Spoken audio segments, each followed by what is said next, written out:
Netcasts you love. From people you trust. This is Twit. Bandwidth for All About Android is provided by CacheFly at CacheFly.com. This episode of All About Android is brought to you by the Ring Video Doorbell. Stop crime before it happens and help make your neighborhood safer with Ring. Go to ring.com/allaboutandroid and get up to $150 off a Ring of Security kit. And by FreshBooks, the easy-to-use cloud accounting software for small business owners. Make 2018 your most productive year yet. Try it free for 30 days at freshbooks.com/AAA. And by Rocket Mortgage by Quicken Loans. Home plays a big role in your life, and that's why Quicken Loans created Rocket Mortgage. It lets you apply simply and understand the entire mortgage process fully so you can be confident that you're getting the right mortgage for you. Get started at rocketmortgage.com/Android.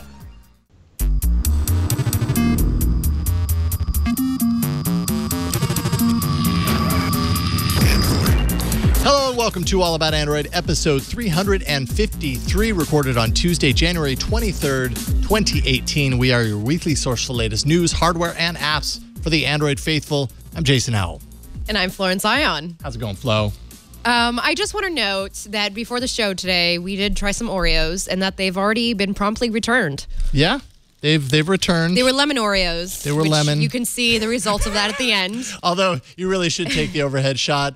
Because this is Clearly, how they were really. This is how they were shipped. People were not. I feel like what we're seeing here is that the Cookie Monster is actually hanging out in the kitchen and went to town. Whoever the Cookie Monster may be, we've got him in the kitchen. You know who also we have in town virtually? Yes, Matteo if the town is Singapore. Yeah, Matteo Doni joining us from the other side of the world. How's it going, Matteo? Very well, thanks. Thanks for having me back on the show. Absolutely. Thanks for being on all the way from Singapore. I know. What's it like there? What time is it? It's just after 9 a.m. here in Singapore, so I'm bringing you even more tomorrow. Excellent. Wow. Even more future coming from Matteo. More than normal. Have you drank your coffee yet? I am drinking, but I'm in Asia, so I'm having a milky tea. Oh, yummy. Milky tea. Oh, yummy. That sounds good. I love a milky tea. It's very tasty from the tea hot shop downstairs. Now, if I've cut coffee out of my diet, does that mean that I can drink milky tea? Well, I've also cut dairy, so I guess that means I can't. Oh, but there's dairy alternatives. Okay. I guess the tea, does it have caffeine in it? As far as I know, it has caffeine, but also something called theine, which is a other chemical similar to caffeine, but slightly gentler on your body. Oh, okay. Oh. All right. Interesting. I still have no idea whether I could actually drink that right now or not.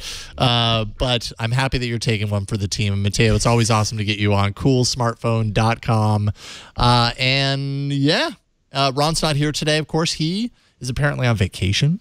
He's vacationing. I know. Having a good time, I hope. I know. Grumble, grumble, grumble. I mean, we're very happy for you, Ron. We're glad you're getting a break. Much needed. You work hard. Can't wait until we get our chance to take a vacation. We're looking forward to that. Hey, this week we've got a lot to talk about. We'll be discussing the, I would say, hopeful life of Android Pie. See what I did there? Life of Android Pie. Google Fi bill protection. Huawei Honor View 10. We'll have a review from Matteo on that. The Samson Go mic for smartphones. It's a lavalier mic. I thought it was cool. A whole bunch of your emails and a whole lot more. Before we get to all that stuff, or rather to segue to that stuff, it's time for the news, Victor. Unlike Jason, Android News got a steady diet of Android News. I can eat Android News. I just can't eat sugar, dairy. So you can't eat coffee. Android News because that's exactly they're named after desserts, Jason. The whole point of Android is to consume. The news isn't. But it's still made of is sugar, stuff. Dairy, probably some caffeine in the cocoa that's being used. All right, fine. Well, I won't be able to eat pie, that's for sure, at least not for the next 10 days. You can't eat it anyway. Guess what? That's what I mean. Because Google already has Android P, the letter P references flying through its repositories, which is no surprise. However, XDA editor-in-chief Michal Rahman noticed a few files, anyways, that show references to Android pi, as in the number, Pi. 3.14, et cetera, et cetera. Yeah, exactly, into infinity and beyond. And that got me thinking. I have a theory. I tweeted it out, but I'll go ahead and restate it here. Last year, Android O Alpha, if you remember, it launched really early. The alpha preview was first released on March 21st. Pi is 3.14. Pi Day, where we celebrate Pi for some silly reason, is March 14th, which is really close to March 21st. Therefore, do you think we're going to see Android Pi Alpha on March 14th? Do you think Google's gone this far to tell us what their plans are? What do you think, Matteo? I think this is a very nice tease. It's very early in the day. I'm quite amused by this because it's not the first time we've heard Pi as the name or potential name of a software release from Google. So if you remember, what then became KitKat was referenced to as Key Lime Pie. Oh, yeah, that's right. And this may just be me looking at two cases and then thinking that maybe Google internally refer to Android releases as three-barreled words. That we also had, as well as key lime pie, we also had New York cheesecake for nougat for a while in Google repositories.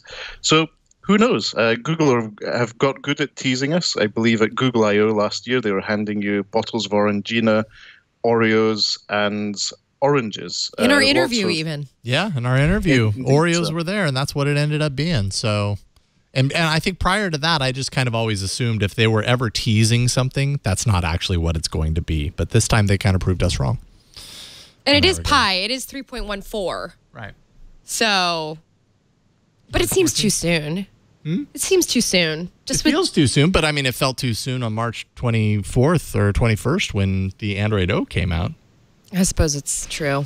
I mean, it's the alpha. Yeah, of course, it's too soon for the release. The official release happened late last year, but the alpha comes out so much earlier, and maybe that's the precedent that they set last year. So that's true. So suddenly, in a couple of months, we're going to be talking about all the features that we, are starting to see out of the new version. Which you're right, it does feel a little soon.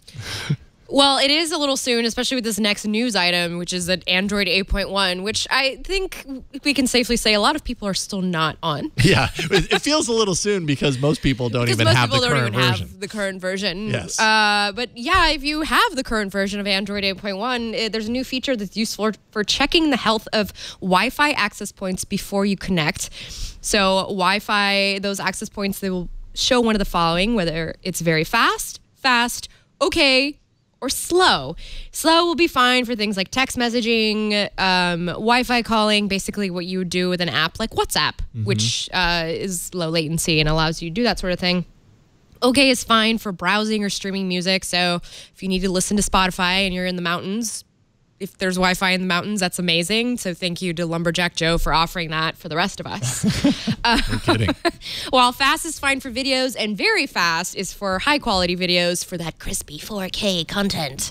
Which, by the way, I learned crispy is a word people call 4K. I just learned this like yesterday. Yeah, sharp. Crispy. Yeah, crispy and sharp. So. Yeah, that's cool. I mean, you see a Wi-Fi access point.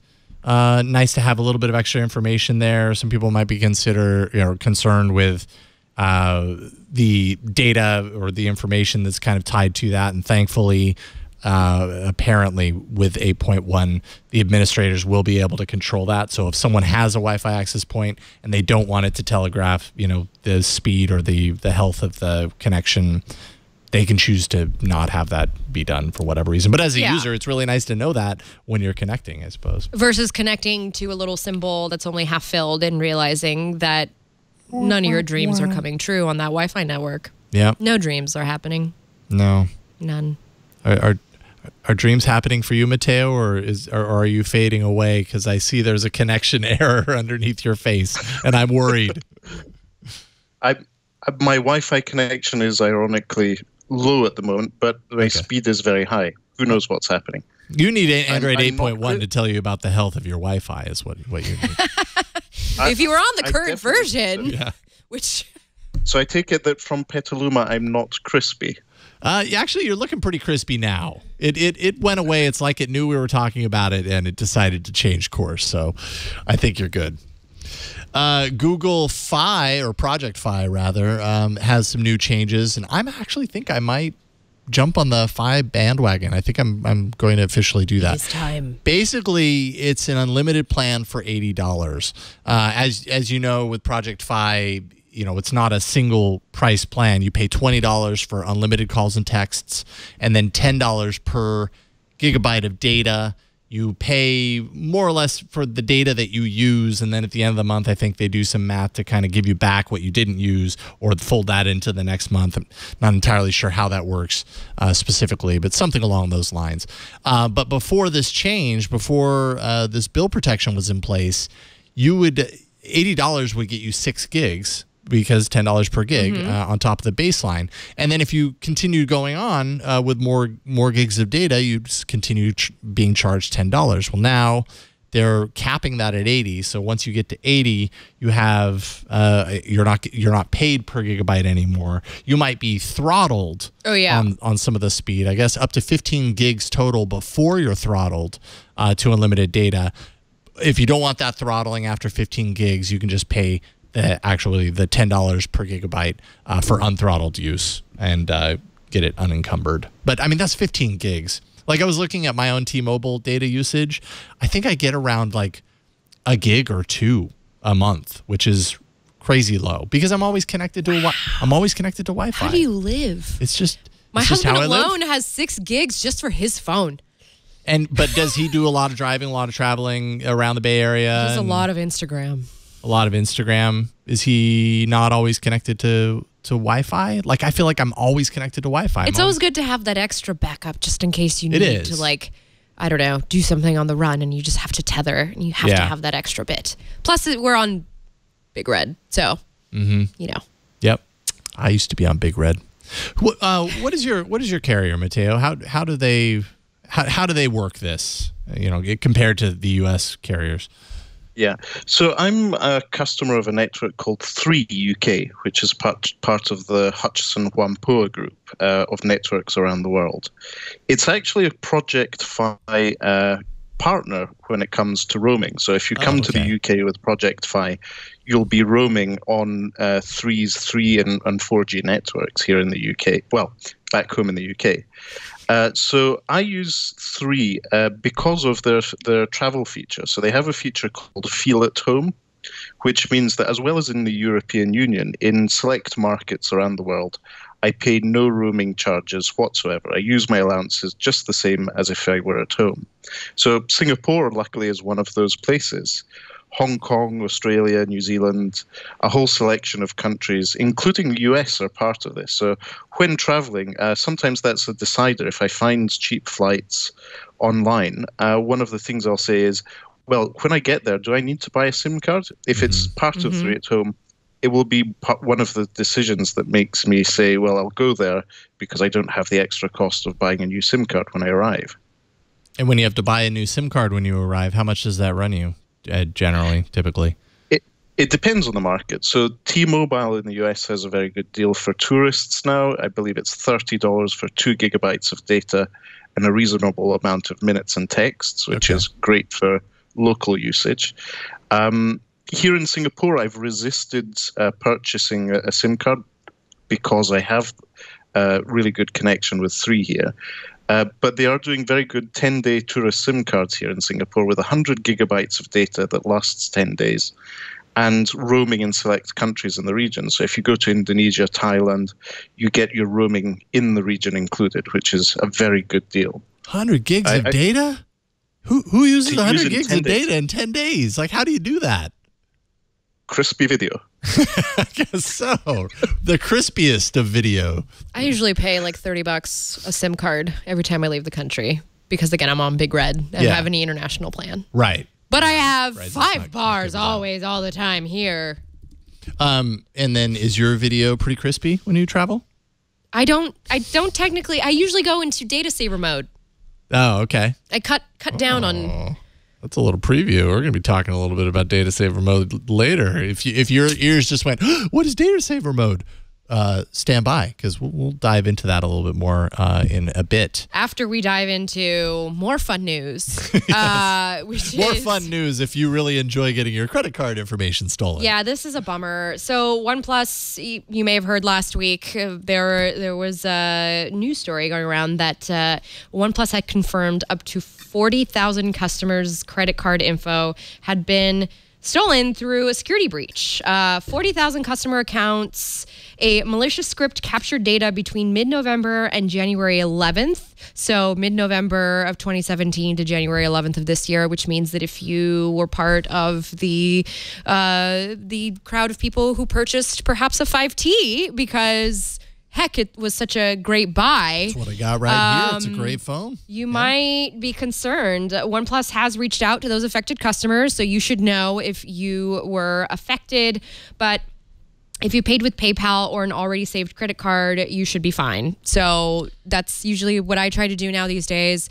I used to curse the day that PayPal was put together in the depths of the Silicon Valley, but now that I do a majority of my transactions, now that I'm a freelancer and that's how people pay, like PayPal has really become a part of another bank for me. It's essentially my online bank now. Yeah, it's interesting. I've never, only very recently have I begun to think of PayPal in the way that apparently everybody has been for a long time, which is as a layer of security. I've never thought of it like that. I always thought of it as an inconvenience. Yeah, but then, me too. But now I see these credit card breaches happening and I think to myself, well, maybe, and this is how they get you.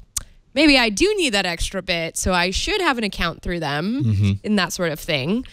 So I should maintain that account because then in the case of this happening, I have some sort of consumer protection I maybe don't get from my bank. Yeah. I mean, it's this way for that. It's also, kind of a similar conversation to be had around like Android Pay and using your mobile payments and everything instead of handing over a credit card. And yeah, I've just never really thought of PayPal in those terms, but more and more it kind of seems like that's a pretty smart thing to do to protect yourself in these ways. Except for the moment if and when PayPal gets breached, and then I guess you've got that. But at least it's that one. If that's fed into everything and that hasn't happened, then everything is not really affecting you as closely as it would if you had your credit card in all these different places. Matteo, you look like you got something on this. I'm just giggling here because had Ron been with us your evening, my morning, he would now be asking for the counter on OnePlus faux pas to be reset. He would. You're right. And actually, Ron could have been the author of this article on How To Geek that was actually written by friend of the show, Cameron Summerson, who says with the headline, "It's time to stop buying phones from OnePlus." It's actually a really interesting breakdown of just all the missteps. This is basically the article that summarizes the All About Android OnePlus countdown ticker to the next day that OnePlus messes something up, and in detail just kind of lists moment after moment of misstep. So, make the decision for yourself. I mean, he makes the case that a company that makes this many bad decisions and puts their customers' data at risk and has such a cavalier approach about it probably shouldn't be trusted with your business. This is, I'm roughly summarizing what Cameron says in his article. So I think everybody has to kind of make that decision for themselves. Not all cell phone manufacturers are any better. Some are worse. But yeah, I don't know. Maybe they should use PayPal. Yeah. Maybe it should be like you have to use PayPal. Otherwise, the answer to all of OnePlus's nightmares. I mean, PayPal has a nice little online cart thing. A lot of Etsy people use it. I'm just saying there are things out there. There are tools. So how do you feel about this, Matteo? I'm quite saddened by it. I personally quite like OnePlus as a company, just because they have this sort of get stuff done in a startup manner, get products to markets, fail forward. They do recognize their failures and tends to not make the same mistake too many times. So I think from a business standpoint, I admire what they're doing and the fact that they're taking risks. But when it comes to credit card details, it's quite disappointing. So I think this would be a great case for them to integrate not just credit card payments, but something like Android Pay or WeChat or Alipay. PayPal isn't the only online payment service, and OnePlus is a global company. It would be good to see them diversify the payment options on the OnePlus website. I was quite worried. I've purchased a few OnePlus devices in my own time, but I shouldn't be affected by this latest issue. I mean, that's a considerable amount of time, like that window. If you went to their season. The peak holiday shopping season. If you went to their website and manually typed in your credit card account information, it's highly likely, based on what they said, that that credit card information was then stolen. So, and people have seen, errant charges appearing on their statements and everything. Not a good look, unfortunately, for OnePlus. Yet another lesson learned the hard way. Which seems to repeatedly be the case with OnePlus. Life is full of a journey. Life is like a box of chocolates. You really never know who's going to take your credit card data. That's how it goes. Is it a bit like a box of crushed dreams and Oreos? Yes. It's true. It is. Life is like a box of crushed lemon Oreos. It's so true. All right. Let's take a break. We'll thank the sponsor of this episode, and then we'll get into some hardware. This episode of All About Android is brought to you by the Ring Video Doorbell. I have a Ring at home. I actually just got the new Ring 2, by the way, kind of the upgraded. It's meant to be more battery powered because we don't have power feeding into our doorbell, and it has the removable battery, and it has an upgraded camera, and I am over the moon as far as the quality of the video. Things just look sharper and better. Talk about crispy video. Things look crispy. Ring's mission is to make neighborhoods safer, and the Ring Video Doorbell lets you see and speak to intruders on your smartphone from anywhere. You can even share video clips with neighbors using the Ring app. Ring's Floodlight and Spotlight Cam let you build a ring of security around your entire property. And just like Ring's Video Doorbell, Floodlight Cam is a motion-activated camera and floodlight that actually connects to your phone. It all connects into your phone. With high-visibility floodlights, HD video, and two-way audio, it lets you know the moment anyone steps on your property. You can see and speak to visitors, even set off an alarm right from your phone. Things are getting hairy. You just set off that alarm. That'll spook them. When things go bump in the night, you'll immediately know what it is. Ring floodlight cams offer the ultimate in home security. Thieves just can't hide when you got a Ring installed. Monitor every corner of your property with a Ring of Security kit, which includes a Ring Video Doorbell and your choice of either 1, 2, or 3 floodlight cams so you can get nice coverage on your home. And connect your Ring Video Doorbell with your favorite smart locks and hubs for added convenience, monitoring, and security. Stop crime before it happens and help make your neighborhood safer with Ring. You can save up to $150 on a Ring of Security kit. All you have to do is go to ring.com/allaboutandroid. All one word. That's ring.com/allaboutandroid. And we thank Ring for their support of this show and the Twit network. All that footage being captured. It also helped me catch the kid that was stealing all of the Halloween candy from our front step. I know who you are, kid. Actually, I don't know who it was, but I saw it happen, and we replayed it a few times, and it was hilarious. At least it was good for a laugh. Hey, it was a bowl of candy. How mad can you really get about a bowl of candy being taken? Anyways, thank you, Ring. All right, it's time for a little bit of hardware. Boom.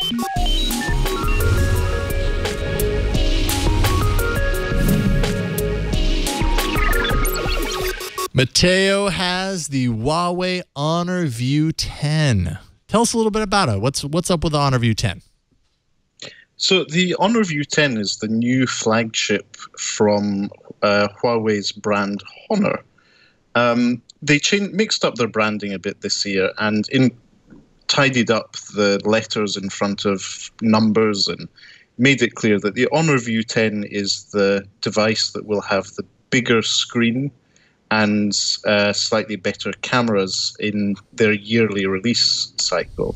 Whereas the traditional Honor 9 or the number preceding it will come earlier in the year and will be a smaller, more manageable handset. So the Honor View 10 comes in with a very good spec sheet all around. It has a 5.99-inch Full HD Plus screen. So Full HD Plus means that it's the new 18:9 or 2:1 aspect ratio. It has a dual camera on the back, which is 16 megapixel and 20 megapixel. One color, one monochrome sensor, just the same as on the Huawei P10, the 2017 flagship from Huawei. It has 6 gigabytes of RAM. The model I have has 128 gigabytes of storage, and it's powered by the same high silicon Kirin chipset that we saw in the Huawei Mate 10, which is the it's the high silicon Kirin 970 with an integrated NPU or AI chip. And it's powered by a reasonably large 3,750 milliamp hour battery. So all round, good specs, building upon some of the components that we saw in the Mate 10. It has a lower resolution screen, which isn't necessarily a bad thing. It's perfectly usable. Sunlight visibility is very good, as I've been testing over the last couple of weeks. And it's a very pleasant device to use. It's running Android 8 built on top of with MUI 8's user experience, which brings in a lot of AI across the device for battery saving and the camera and so forth.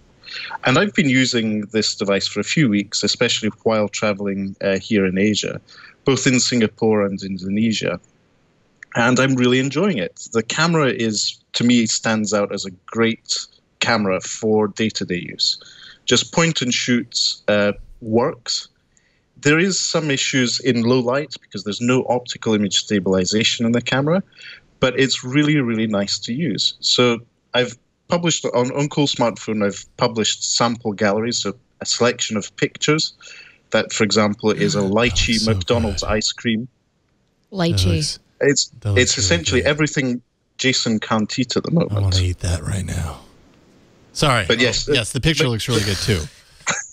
So the picture's very good. That's just point and shoot. And these are all images which haven't been processed, just straight from the camera and put out. And so you can see that in day-to-day use, it's a very good camera.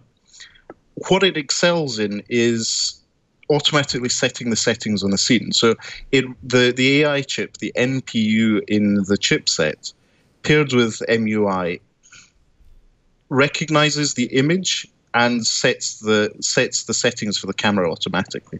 So this is a low light picture I just pointed and shot in the airport lounge here in Singapore. Someone serving himself a drink, but it did a very good job of adjusting the white balance and setting things to low light and taking multiple pictures before putting them together. That's a really good application of artificial intelligence, knowing that there's a dedicated AI chip on the device and putting it to work with pictures. I mean, there's a million different ways you can go with that. But I would love for my camera to be smarter. If it knows, based on looking at the scene, that it needs to make these changes to the settings, the ISO or whatever, to make that particular image, that challenging image, look better, I would want that. And if AI is smart enough to make that happen, that's a great application for it. I like that. That picture that you just showed us looked very pixelish, or at least like the composition of it, the way that I would imagine a pixel would string together an image in a bar. Yeah,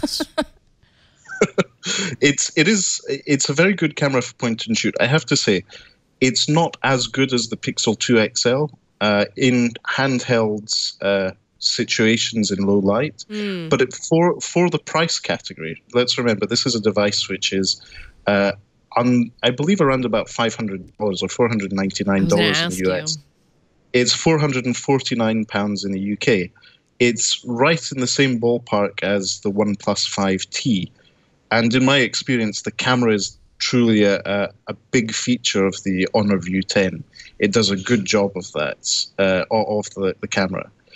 Huawei are known for having worked on the software in their cameras over the last few years. They were arguably one of the first companies to do dual camera setups back in 2014, 2015. And so they have a lot of camera smarts. The night mode in the Huawei cameras does long exposure. So if you have a tripod, it takes really stunning pictures in low light. Great. That's around about 25-second exposure on a tripod. Wow, that's cool. Yeah, that looks fantastic. So I'm considering a career change to be a desktop background photographer using my... I mean, it made that guy with the Windows XP wallpaper. I mean, it didn't make him a lot of money. He just took a picture of a hill in Napa. Whoever that was hit the jackpot. So if you go to coolsmartphone.com, feel free to download and use those images. They're out there. Just give a shout out to us on Twitter if you like the desktop background. So yes, I was really impressed with low light photography with a tripod. Luckily, I have plenty of time and little tripods that's inexpensive from Amazon. And some of the things you can do with a phone are impressive. As I said, I haven't edited these images. That's what they're like. And the colors are really punchy. They look even better on AMOLED screens with high saturation. Look at that photo. Yeah, I've been spending Sorry, really good for pictures those who are listening to the audio portion of the podcast, they're like, what are you doing? I am driving, and we are sorry about that. It's just we are so entranced by the detail that in Mateo's photos, which you can see at coolsmartphone.com under the Huawei Honor View 10. Yeah, it looks really good. Yeah, I've had the luxury of a lot of time in the evenings to walk around Singapore. Singapore is a very photogenic, architecturally rich city. And I've been really lucky to be able to do this with the Honor View 10 and a tripod. I'm really impressed by the results. If in the same page, I believe there's also a gallery of cases where I've taken screenshots of the camera UX, where it shows you that the AI has recognized a scene, and it gives you a little icon. So it's recognized my cats, it's recognized dogs in the street, it's recognized people and profiles, it's recognized food. Though there are a couple of examples where I've seen that it hasn't recognized things. So you'll see in the bottom right of this image, there's a little person icon. So it recognized our colleague Kevin here in Singapore and put a little person there. And there's another one with my cat. Here in the Skyscanner Singapore office, we had a early Burns lunch/supper the other day, and I found it very amusing that it recognized the plate of food, but it didn't recognize the plate of haggis, Scotland's delicacy. So maybe this Huawei AI chip is more intelligent than we think. No kidding. Yeah, because who's eating that haggis? Let's be honest. That's not food. Mateo. So in the bottom right, there's a little knife and fork. I love it. And I love that not only did it identify like animal, like an animal as a group. It identified it as a cat. Oh, this is the settings that's really good for a cat. Not just cats animals need in different general. settings than dogs. Cats dogs are you have fast. to be so are dogs, to be fair. But cats can move but look, quickly. see, in this example, you see it is a dog. Yeah, so it's a separate dog. So in this mode, it makes everything a lot cuter and awesomer because dogs are awesome, right? Is what it does. Both animals have their own positive and negative traits. The other one, it like gives me a Kleenex because I'm allergic. Does that, right? Does it? Are you allergic to cats? Yes, I'm very allergic to cats. You should get one of those Sphinx. They have no hair whatsoever. Or but it didn't.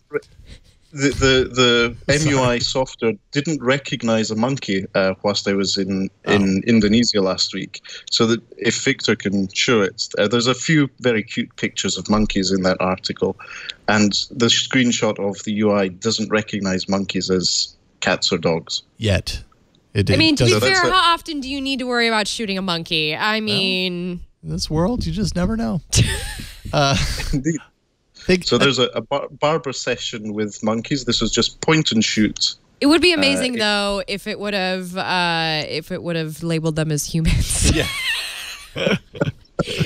Evolved.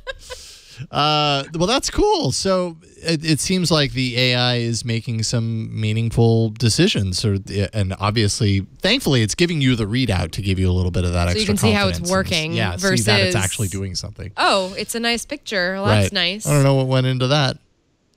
Yeah, that's cool. So I'd say I'm very impressed by the camera and the camera software and hardware combinations. The Honor View 10 is a great device. Another thing Huawei have done is taken the UX of the Huawei P10. So the fingerprint scanner at the bottom can replace the soft navigation buttons that we've seen used on the Android distributions from Huawei. So it's not only a fingerprints reader, it supports gestures. So back, multitasking, and home are all in the one button. So you get that even more screen real estate by taking away the bottom navigation. I don't want to do that, though. There is a learning curve, but I've learned to enjoy it. I don't want to learn that. I already have to learn other stuff. But Flo, I'm the old one here. You should find it easier to learn. I'm a millennial. I'm resistant to change. It's a real bummer to have you come here with this phone, because last week we were just talking about what a bummer it is. We were just talking about how upset Huawei was almost visibly at CES about the fact that they are not selling phones here in the United States directly to consumers through a carrier. And I wonder if that is truly removing consumer choice by not offering a nice affordable phone like this, which looks nice. Yeah, can't offer that here because of regulations and such. Yeah, because a lot of it's very political. It is very political. Very, very charged topic right now.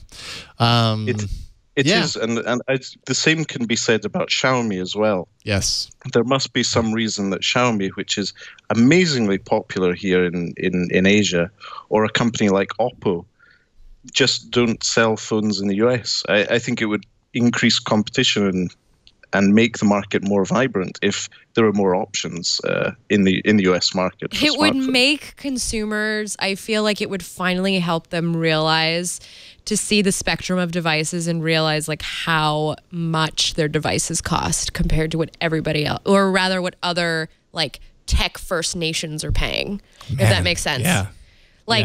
Like what India and China are paying for phones versus what we are, and the fact that their internet usage is just as bustling and loud as ours, but they don't have all this fancy $1,000 hardware. I mean, it's not necessary. Yeah, it would be interesting to see what happens to the smartphone market in the US if these challengers end up in the places like the carrier stores side by side with the very expensive ones. And I mean, as we've seen this device, Xiaomi's hardware, it's the design, the wow appeal when you see it and you have that phone in your hand is very high comparative to the cost of the device.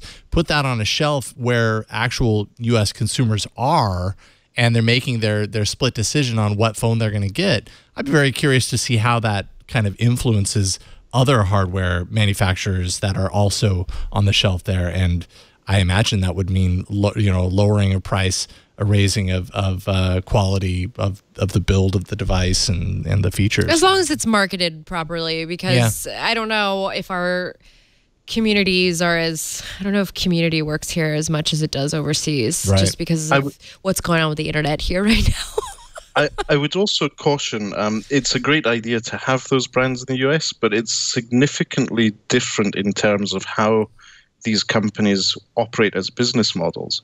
So in Asia, for example, a lot of people trust Huawei's App Store or Xiaomi's App Store or their network carrier's App Store more than they do Google Play or Amazon or Apple. So even Apple in China allow third-party app stores to be installed on their phones and people to install apps from those stores because they know that that's the cultural way people are used to operating in the market. Yeah. So obviously if the likes of Xiaomi or Huawei or Oppo moved to the US, they wouldn't have that revenue stream, and they would probably have to sell the devices for a higher price. In a way, in Asia, they tend to sell the devices as loss leaders because that they know that through services and app purchases and music purchases, they will make their money back there. But still, the fundamental idea of having a more competitive, more open market, I think, is a great idea. And I hope that at some point you'll start getting these devices in the US as well. My understanding is that the Honor View 10 will be sold unlocked and SIM-free in the US, but it will be a GSM variant that works on T-Mobile, AT&T. So you're still locking yourself out of operators like Verizon and Sprint, to my understanding. Yeah, it's okay. It's fine. T-Mobile's fine. I like thinking of the Honor View 10 as the bigger, better sibling of the Honor 7X that we looked at last time I was on All About Android in studio. And the antenna bands are a bit different, but the physical size is the same. The difference being that it has USB Type-C for charging, but it does have the Courage board. That's the 3.5 millimeter audio jack at the bottom. One of the downsides of the design is that it doesn't have any waterproofing. So things to bear in mind if you're considering buying one: no waterproofing. It does have a 3.5 millimeter audio jack, and you're getting a lot of value for money. Yeah, and great pictures. I had to convince my mother yesterday, slightly off topic, that her Note 8 was indeed able to go underwater because it's like a foreign concept. The idea of I think the first I think I completely agree. Even I know that, and yet I'm totally resistant. She's like, I'm going to Half Moon Bay. Can I put it in the water? Because who doesn't want to take a picture in the water? Like that's so cool. Anyway. It feels wrong. Feels like you shouldn't be able to. But do we should that, be able to do it. Darn it! Because if you can IP68 that, you should be able to IP68 anything. Yes. Isn't there a song? No, that's not a song. That's not a song. Well, it should be. Modern You song. could write it. You are a musician. That's right. I only write nerdy smartphone songs. Remember a while. Thank you, by the way, Mateo, for talking all about the Honor View 10. That's awesome. And Mateo, when you're in town next he is our global boots on the ground. That's right. That's right. And we appreciate it. So you remember a little while back, I can't remember how long ago it was, but we had an email about how Project Fi devices, there was a person who had a faulty device. I think it was a Nexus 5X, and he had bought the replacement plan with Project Fi, which he assumed, well, that means that if something happens, I can get it replaced. Well, it turns out that they were offering him something like $53 or something really, really low, because there just weren't any more 5Xs to swap it with. So the current market value is this, and you can't even buy a device for $53. So he was very upset, and rightfully so, I would say.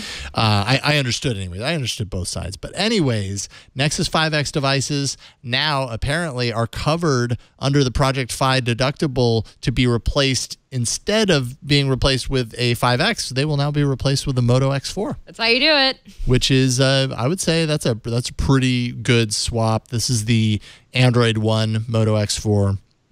So, you're going to get a more efficient processor. That's going to get you better battery life, more RAM. There's actually a micro SD card slot in there, so expandable storage, dual cameras. And because it's Android One, you still get that stock experience. So that's a little bit of good news for anyone on Project Fi that happens to have a 5X. That's going crazy. All I can think about is Rick Osterloh has never fully left Google. We're now back. It's true. Now, Motorola phones into the hands. It's true. Worked out pretty It's never going to conveniently. stop. I don't think Motorola's ever going to go anywhere. I think I would like to say it seems to be that it is two different things. So the case we talked about last time I was in studio, the user who had battery problems and was looking for a replacement as part of that scheme, is different from the case that we're seeing now with the replacement of the X4, because this is down to a failed software update, a failed operating system update that leaves the device. It leaves the device in a boot loop state, so it becomes unusable. Not because of wear and tear. It's because of a faulty update. So it's a different case for replacement. but still good for the consumers who are affected by it. But okay, Sadly, okay, and thank you for that correction. But what's the difference if you have a device that is basically inoperable and you have a device that is inoperable because it's in a boot loop state? I mean, you still have the same problem, but you're solving them differently. For this one, we'll give you $54. For this one, we'll give you a brand new phone. Like, why? Yeah. Why? If it's a replacement plan, why not cover them both equally? Because I think you still have to pay. Sorry, go ahead, Matteo. Oh, sorry. I think that in this case, Google has a duty to replace it, mainly because the problem was caused by their faulty software update. Whereas with the case of the battery, it was normal. It was in normal use, wear and tear on the battery. Yeah. For example, if you were to go and buy a set of tires for your car, and they burst because of an inherent manufacturing defect caused by the tire manufacturer, and they actually burst, I would say that is an issue where they should replace them. Whereas if they're just used over the course of, say, a year and a half, and they wear down, that's a different matter. Yeah, that's a good point. Very good point, Matteo. All right, then. Well, then that person, I guess I got your hopes up for nothing. I'm sorry. Flo, what you got? I just brought a quick little show and tell. This is all that this is a show and tell. It's just a cool little thing I picked up from CES. Cool. Does it have something to do with a microphone? Yes. This is so this is the Samson Go Mic Mobile Lavalier wireless system. So this is the mic pack that you would wear on yourself while you're in front of the camera, which would probably be your smartphone. Yeah. Because you're supposed to be making video with your smartphone. Apparently. So you would clip this on. Sounds like yourself, a nightmare to me, but okay. And then you would be like, "Hi, everybody," and then you put this, clip it to the back of the phone. Plug it in the other way. Oh, there's your overhead. That also works. There we go. And let me just clear these things. We're back. We're back in business. So yeah, I would just plug it in, and it's an instant audio pack. And so you would turn this on, hold it down, turn it on, choose your channel, USB audio out. If you need it, there's USB audio in, USB audio out. So this is going to record to my phone, and I'm going to use the HiQ recording app, which I actually showed off on the show. Oh, okay. I was wondering a while back, and you can control the volume. You can choose whether it's 2-channel or mix. And it's fully adjustable. It's really easy to use. I use this at home. And my favorite part, this is my favorite part, it's so insignificant, but also not. There's a built-in screwdriver so that you can control the gain. Oh my God. That is just so Of cute. all the features. Of all the features. The screwdriver. Listen, I love little things. It's like, it's a weird thing about me. And now I have to try and put it back in there. But I like it. I think I'm thinking about sticking with it. Yeah, so it's basically a wireless audio receiver for your phone. And I mean, it's a whole setup. So you've got your wireless lav mic.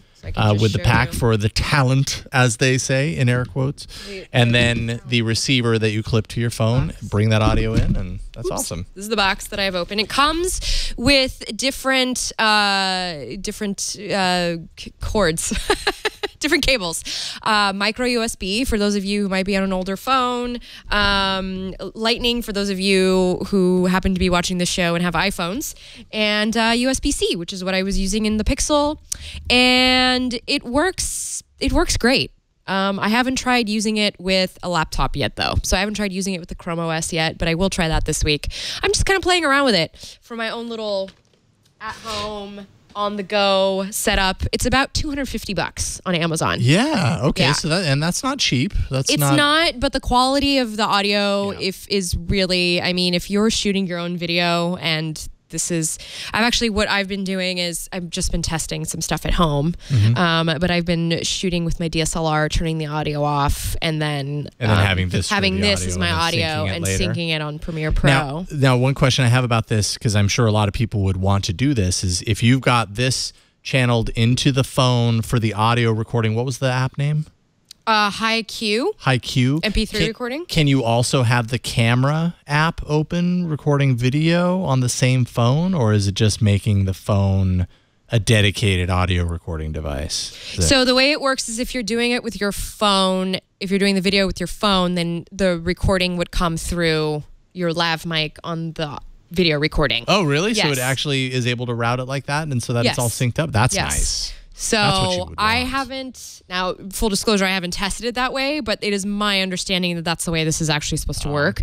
Because I actually had problems setting it up at first because I found out that HiQ, unless you put it, apparently it processes all of the audio that it records, which is why my interviews sound so great even when the phone is like halfway across the room, because it's a good app. This is why I won the arena with that app. It's a good app. Just saying. I think I won. Anyway, it's a good app.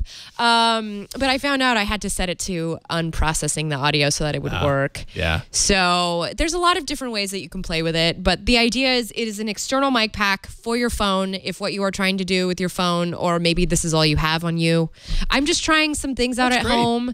This is purely a show and tell. This is not a review. I just want to show off the things that you can do with your phone. Yeah. Like it is a little, I'm trying to learn all these new content stuff in this world of new content that we are in, and just kind of playing with whatever I can get my hands on. Well, it's interesting because from in like broadcast terms, mobile devices as your recording device, be it audio, be it video, as your live streaming device. Like on a consumer level, we're very used to that, just doing that with social media and all that kind of stuff. But in the broadcast terms, more and more that's happening where, people are being deployed with their phone and something like this instead of needing a big camera crew or a large camera with a tripod or whatever. So it kind of brings the convenience of that small portable device along with, what we've come to expect from broadcast, which is good quality audio, good quality video. And, they're creating these tools. So it's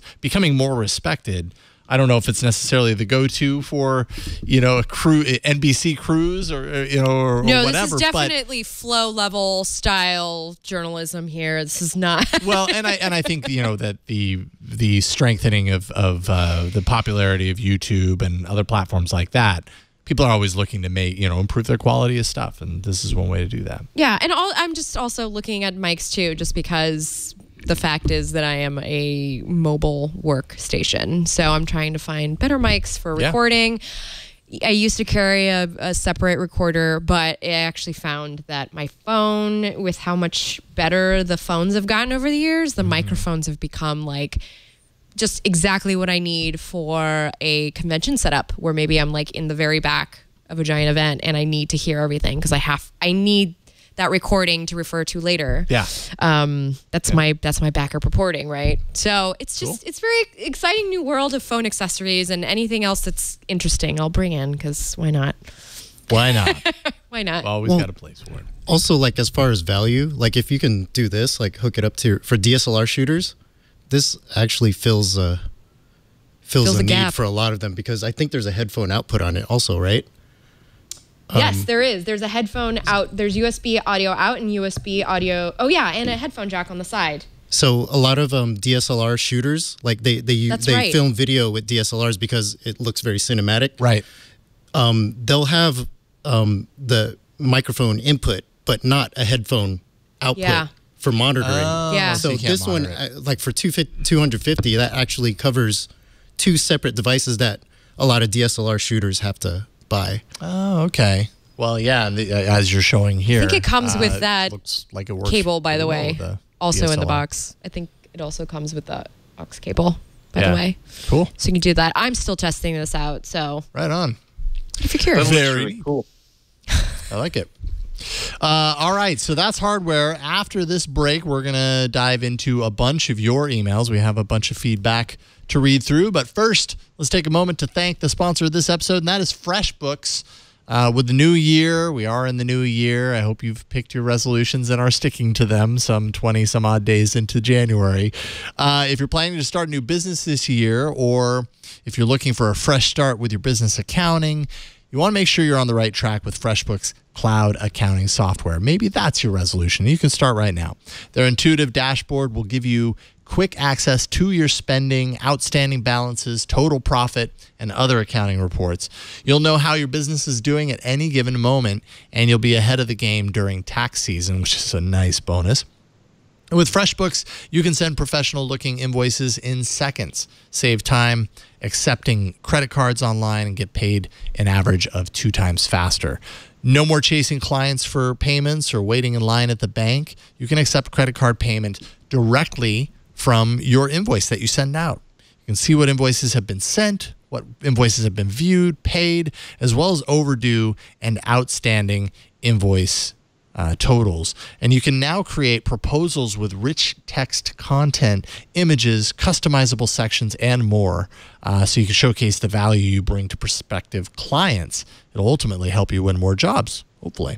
Know what you did and when you did it, so you'll never leave money on the table again. FreshBooks makes it easy to bill for time by client and by specific project, and you can keep that all organized. You can assign services to projects and designate different rates for each service. You can put your business on autopilot from payment reminders to late fees. You can automate as much or as little as you'd like to so that you can get back to doing what you love. Anytime you're spending all of your time and attention focused on these little things, it pulls you away from the stuff that's most important. FreshBooks lets you get back to that. With FreshBooks app, you can stay connected to your clients and keep tabs on your business no matter where you are. Make 2018 your most productive year yet. Try FreshBooks free for 30 days. Visit freshbooks.com/AAA.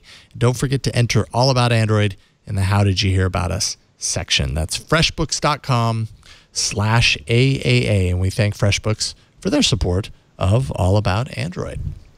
All right, so we got a bunch of emails, so let's rattle through these, and we can hopefully answer some questions from all of you that watch the show. AAA@twit.tv if you ever want to send us your feedback. We will throw it on the show if we have the space for it, like Hiram did. Hiram says, I'm looking for a good 5-inch phone for my wife who likes the smaller phone size. I've been considering the Samsung Galaxy S7 because of its size and good reviews. However, it is an older phone. Is it still a good buy, or should I be looking elsewhere? I've also recently thought about the Huawei P10 phone, which is a similar size but a bit newer. It's also a bit cheaper. She would like a decent camera and an all-around decent phone. I would appreciate any suggestions or ideas. I think, and I'm sure Matteo probably has some thoughts on the Huawei P10.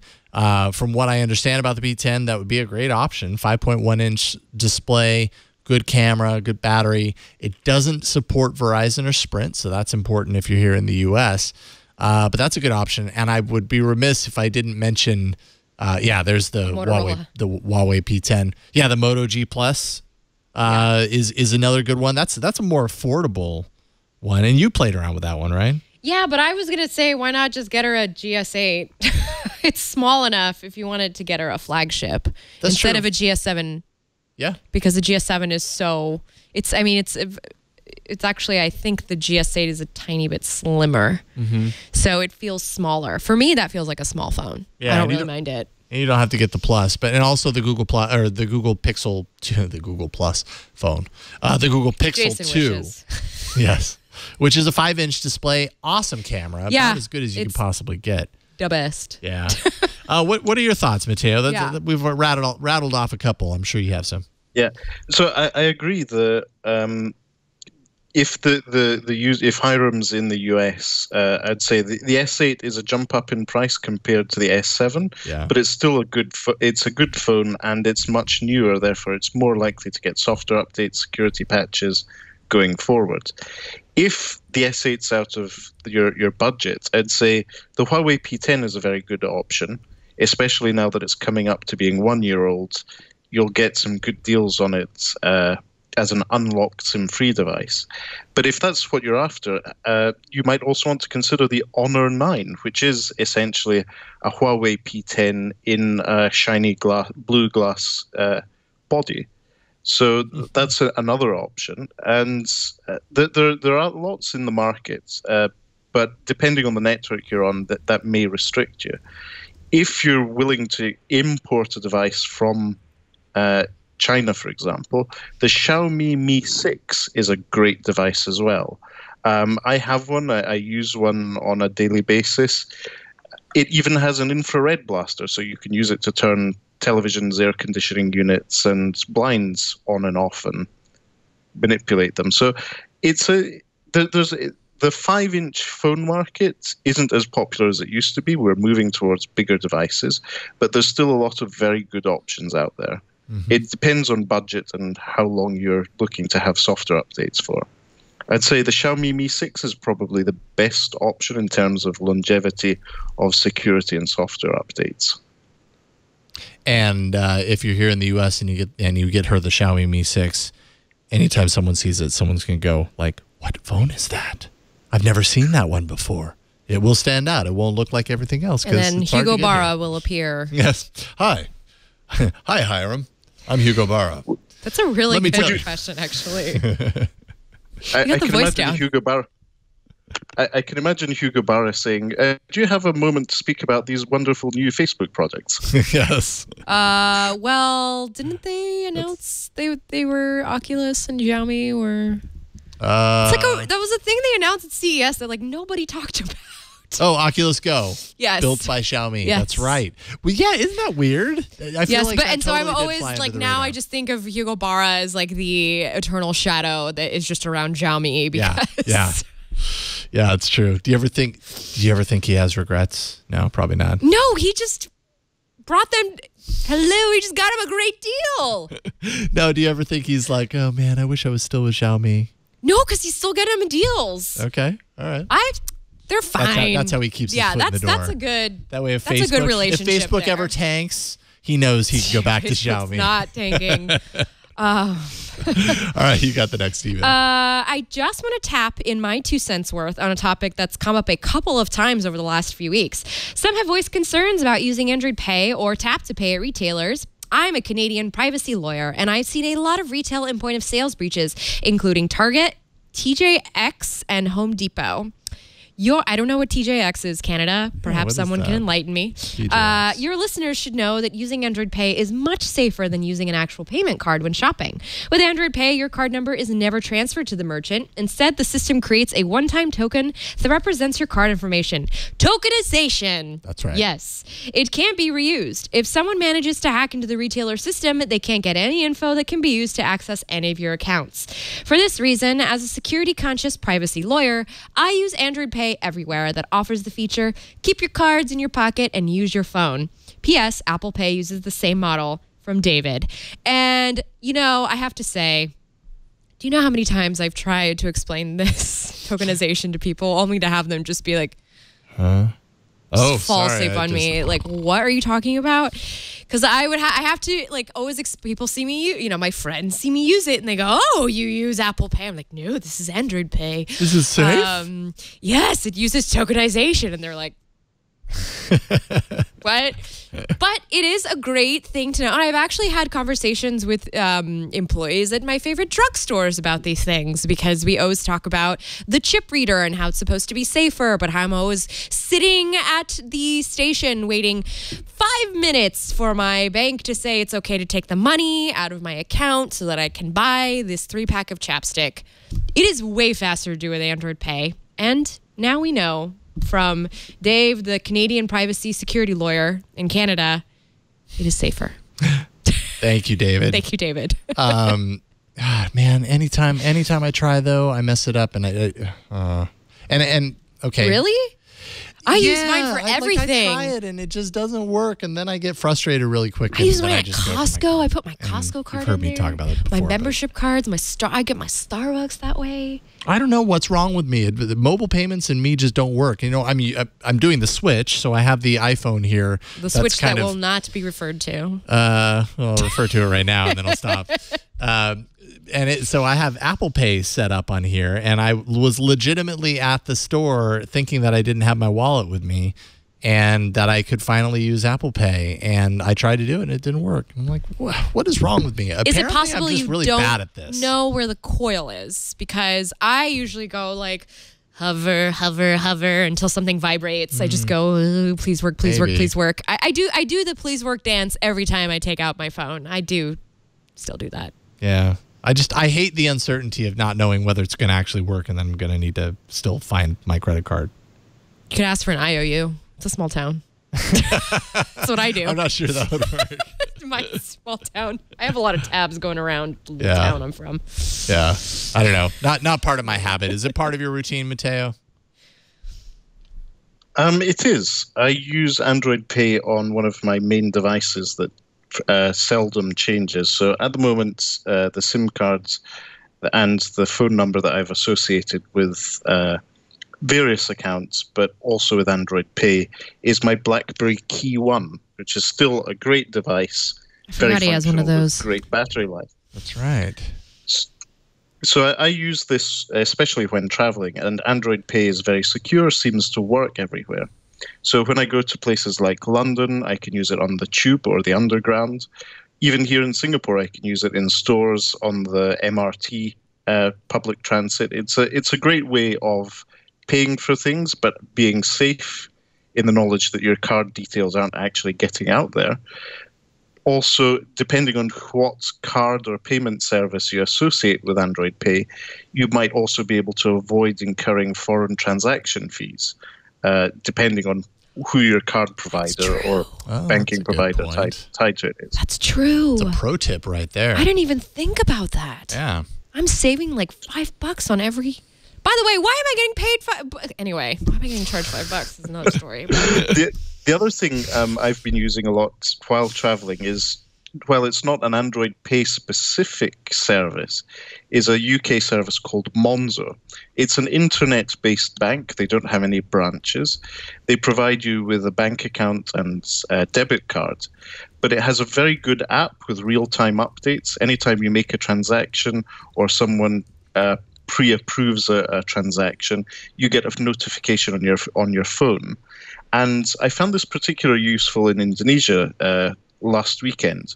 We flew into Bali Airport, and whilst I was at the cash machine, I couldn't understand why it wouldn't let me take money out. And then I realized that I was getting notifications on my phone. I checked, and within the app, it allowed me to enable magstrip transactions. By default, this was off to protect my card details. So I enabled it for the time it took me to take cash out from the ATM, and then disabled it straight away. And I think that's another way of doing things. There are internet-first banks that are starting up. The fintech sector is very exciting at the moment. And Monzo has a great app with good design, material design that I enjoy using. It's a functional and beautiful mobile experience. Does it work in the US? People are asking in the chat room. So you won't be able to set up a UK bank account unless you're resident in the UK, but they are still a startup, so they're looking to expand at some point. So you never know. I'm not sure what banking regulation is like in the US, but hopefully you'll either get Monzo itself or a similar service soon. I had never heard of Monzo before. Good tips there. Yeah, I mean, again, it kind of goes back to our discussion on PayPal, where like I realize more and more why I really should be doing that. But I don't know. Fear that it's not going to work. Just to round it off here, two things. Two-factor, tokenization. Boom. Go out and enjoy yourselves. Be safe. And if you have $20 a month to dedicate to your Oreo cookie habit, you might appreciate what Jeffrey sent us. He says, Amazon and Nabisco have gotten together just for All About Android, it seems. Check this out. And apparently on Amazon, you can subscribe to the Oreo Cookie Club subscription box, Oreo of the Month gift. 3-month subscription is right around $60, so about $20 a month. And every month you end up getting a gift box with 2 Oreo flavors, one-of-a-kind Oreo-inspired gift, a recipe card. A recipe card. And this artistically designed Oreo gifting box. Oh, so like how to crush them up, like how they arrive from Amazon, apparently, and how to bake with them. Hey. Just a reminder, this is how our Oreos showed up from Amazon. While we're on the subject of Amazon. I got my Oreo Cookie Club Oreo. Oh, they're all smashed. Oh, man. Good thing they gave me a recipe that involves crushing them up into pieces. Lemon meringue Oreo cookie pie. Actually, that sounds delicious. So it's crushed Oreo as a service? Yes. Yes. They're pre-crushing them for you. COAAS. Yes. Crushed Oreo as a service. Exactly. Man, we could make a fortune. Amazon already is. Go figure. All right, Flo, you got the next one. Yes. This one's from Dane. I got a Xiaomi Mi A1 for about $230 about a week ago, and I must say, this phone is incredible. This past year, I have used a Pixel 2, Pixel 2 XL, Galaxy S8 Plus, iPhone 7 Plus, and a OnePlus 5T. And I must say, this phone is just as capable as any of those in day-to-day tasks.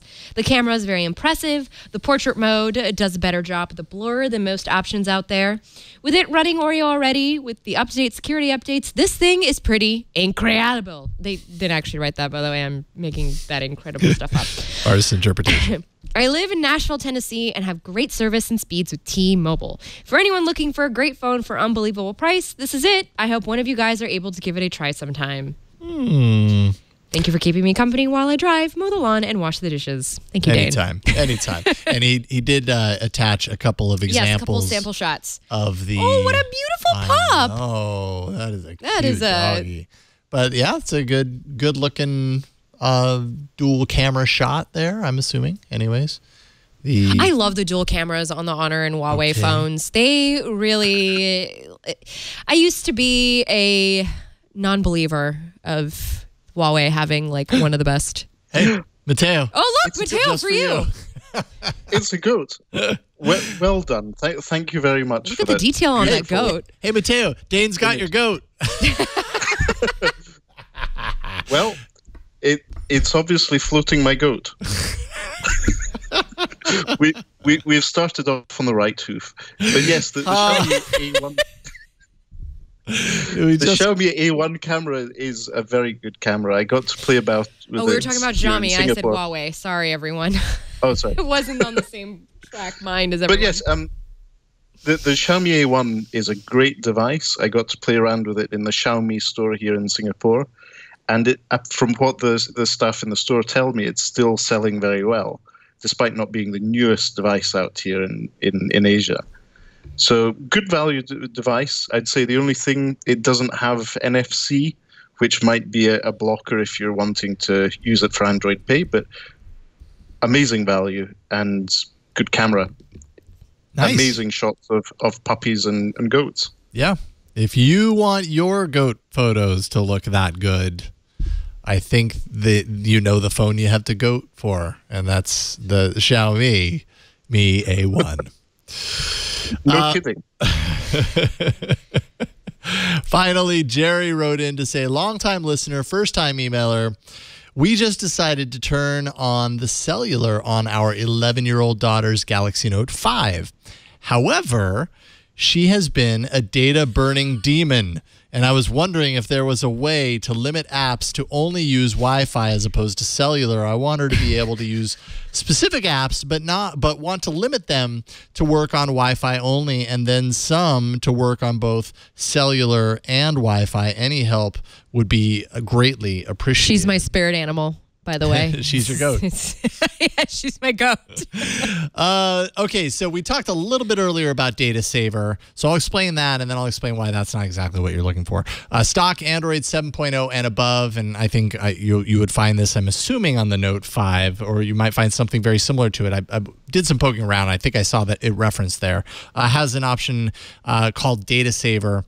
You go to Settings, Network, Data Usage, Data Saver, and then activate that. That will allow you to go in on a per-app basis and turn off background data updating for any app that you so choose. So if you want to save the amount of data that's channeling, like some social media networks are really thirsty for background data. They want to be updating all the time. Instagram. Yeah, Instagram, Twitter. You can go in there and turn that off so that that background data on your cellular connection won't happen. It'll only happen when you're connected to Wi-Fi. So that cuts things down. But that's not entirely what you're looking for. You're looking to totally control all data of a particular app only passes through Wi-Fi and not data connection. And the app that I found that does this is an app called NetGuard. And then once I found it, I was like, well, dang it. Now it's going into the show. So it's kind of maybe out of the running for the Arena because it looks to be exactly what you're looking for. I've got it installed here at that's really legitimate. Yeah, well, and yes, and Ting, a sponsor on the Twit network in the past, recommends it as well. And basically, it lists all the apps that you have and allows you to activate or deactivate both the Wi-Fi and the mobile data aspects of those apps. So I've turned YouTube off on the mobile data aspects. So if I'm not connected, theoretically, I really should have tested this. I didn't have time to, but it would prohibit YouTube from passing any data through the mobile network if that's all I'm connected to. I'm connected to Wi-Fi. It would make sure that it routes through there. So you can go through here on a bit-by-bit basis, app-by-app basis, and select it however you so choose. Tailor it to what you want. And I think that might actually do the trick for what you're looking for, Jerry. And I hope that helps you out. And I'm sure there's a way to pay for, Pro features. Let's see here. If you have Pro, new app notifications, filter network traffic, view blocked traffic log. Okay, so it does a little bit of extra kind of analysis and logging of what's happening, what's, the activity that's actually being blocked while it's running. So, and how much is that? That's looking to be $2.49. $2.49 to get the Pro features. So there you go. That is NetGuard. And I hope that works out for you. Let us know. And I will say that's a lot easier than just going into like the Samsung data saver settings and setting all that up individually. Yeah. That is way more consumer friendly. Or I should say parent friendly, so that you know exactly. Yeah. It's a nice visual readout of what is passing through. Yeah, I feel like data saver is kind of like on your.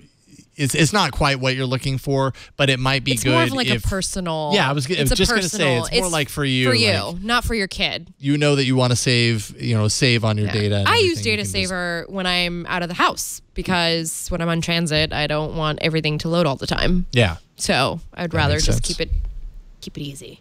Keep it home. Data don't come cheap. After all. Ain't that the truth? All right, we're going to take a break and thank the sponsor of this episode, and then we'll jump into the arena and show off a few apps. This episode of All About Android is brought to you by Rocket Mortgage, by Quicken Loans. The mortgage experience, if you've ever gone through the process, you know there's tons of hoops, tons of ladders, tons of slides. This is not a board game. Sorry to make it sound like it's all fun and games. It's usually not. You have to go through a whole lot of processes and pull information from all sorts of places in order to make it happen. And it was dated. It really just needed someone to come in and give it a new approach, a client-focused, technological approach. And that's why Quicken Loans created Rocket Mortgage. Rocket Mortgage gives you the confidence that you need when it comes to buying a home or refinancing your existing home loan. It's super simple. It allows you to fully understand all the details and be confident that you're getting the right mortgage for you. It's convenient. Their trusted partners allow you to share your financial information with Rocket Mortgage at the touch of a button. It's also very powerful. Whether you're looking to buy your first home or your 10th, Rocket Mortgage is able to perform thousands of calculations in seconds based on your income, your assets, your credit. Rocket Mortgage takes all that information and can analyze the home loan options for which you qualify and then find the one that's just right for you.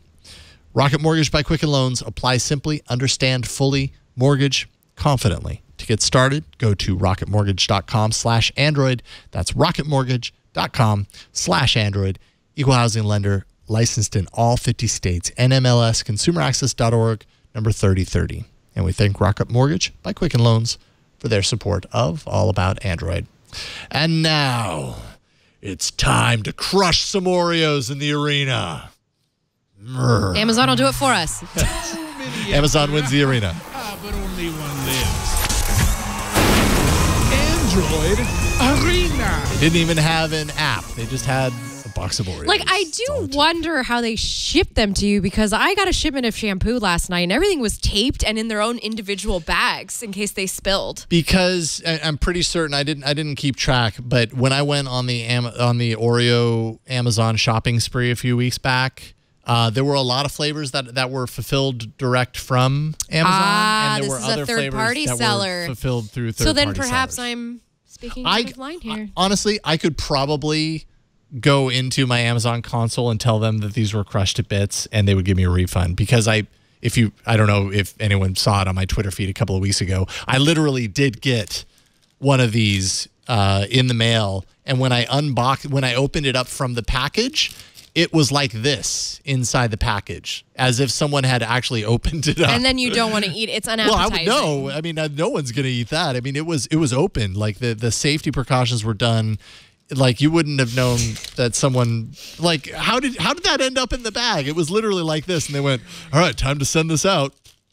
Today on All About Flo and Jason's gripes about shipping. Sorry. No, it's Oh, I that's brought right, it up. the arena. The arena.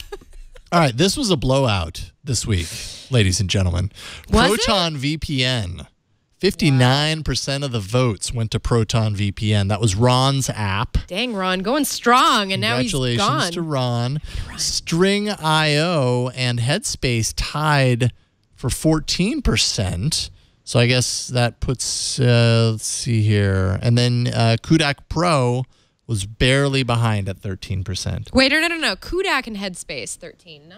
Oh, you're right, 14. Well, wait a minute. I'm seeing different things than than what's on up the screen there. in front of us? They're changing.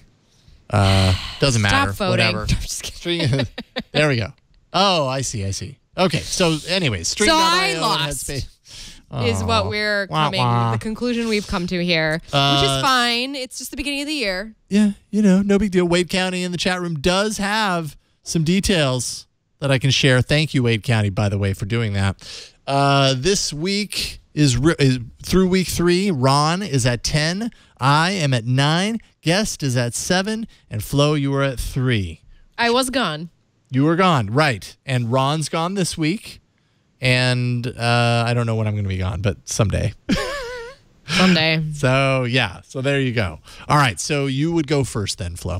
All right. Well, I am sure that everyone out there is not thinking about being outside right now because the weather is probably horrid where you're at. But here in California, it's balmy. It is balmy.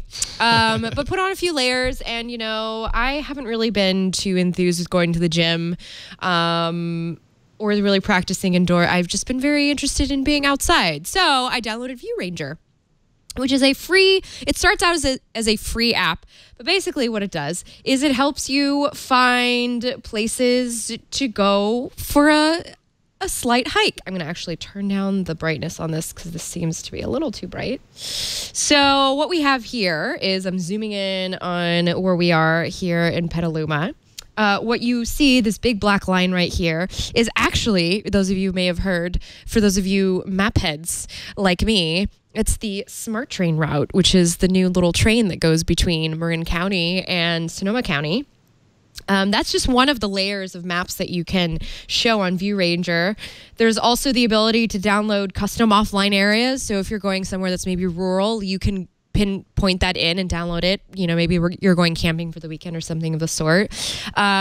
You can choose. So the map I was on was the transport map. That was the one that was showing me all the bus lines and the trains and such. But the open cycle map is the one that we go into to see what trails there are around us that we could walk on and go get some exercise, maybe go find some goats. There's a lot of goats in Petaluma. There's a lot of grass to eat, to mow here. And as you zoom in, you'll have all the same. So the only reason this is hard to show here is because I don't know what is, all right, sorry everyone. I don't know what is available here in Petaluma. I only know what is available near where I live. So the demo, here we go. So if you zoom in here, you'll see this purple line. This purple mountain majesty. This is a trail. There's a bike trail over here. Oh, cool. That here's a little bike spot. As this loads, it shows you a little bike sport spot where you can go if you need to maybe get your bike fixed up. Here's a little coffee shop. It shows there's Pete's Coffee and Tea. I imagine you would be using Google Maps anyway in addition to this, just to kind of like find out where you're at. But for trails, like if you're trying to plan out your route before you go somewhere, that's not a thing that I can find with Google Maps. And the nice thing about this, by the way, is it's also usable on the web. So if you decide that you want to pay for packs and things of the sort. So here we are nearby. We're in county nearby. That's a hard trail. We're not doing that. We're not.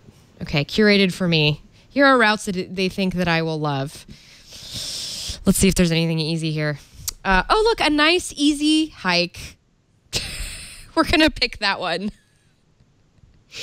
It has me load. Loading.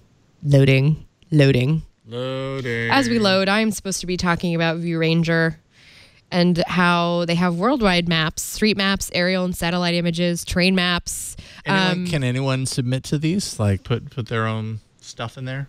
The network is unreachable because that's been happening a lot to me lately. This isn't an app thing. This has been happening a lot with my phone lately. Yeah, I don't. Well, that's a bummer. So you would tap into there and it would show you different layers, different maps. Yeah, so I can go different layers, different maps. You start out with the tab to go find routes that you want to go on. You would just pick a route. I don't understand why my phone isn't doing its thing. On the maps, you'll actually see like the trails, the bike loops that you can take. So I think that purple one is a bike loop, and this is a trail that you would do on foot. Like this little dotted line, which I'm assuming goes up a hill, considering there's a lot of hills where this is pointing me right now, which is very helpful. There's also a little community that you can tap in if you want to. I don't use that part of it. I mostly just use this to search for routes. If I'm feeling like in my hometown, it'll show me the little Bay Trail that's like a mile and a half. So then I'll just kind of use that for my own, just for my own edification, just to know what's around. So it's View Ranger. Oh, and the cool thing about this, and I'm wondering if it'll work in here, probably not, but there is an augmented reality aspect of this, if I recall. Yep. It's called the Skyline feature, and you can pan the landscape with your camera to show you the peaks, places, lakes, like anything you might be looking at. Oh, cool. So it kind of like shows you. I wish I could show you what it looks like on here, but in a studio it's not going to work. Also, there's Android Wear integration. So if you're navigating trails, maybe you've got one of those neat Garmin watches, or you've got one of those sport watches, Android Wear watches, you can use this on your watch. You can record your tracks so that you can kind of figure out like the route that you took. I wish I could show this all to you. I don't know what's going on with my phone, and I apologize. It also works for the Casio ProTrack smartwatch. That's something that they advertise just so people know. Lets you see your latitude, longitude, your altitude data, all that stuff. So this is a good app, and you can pay for it. There are different tiers that you can pay for.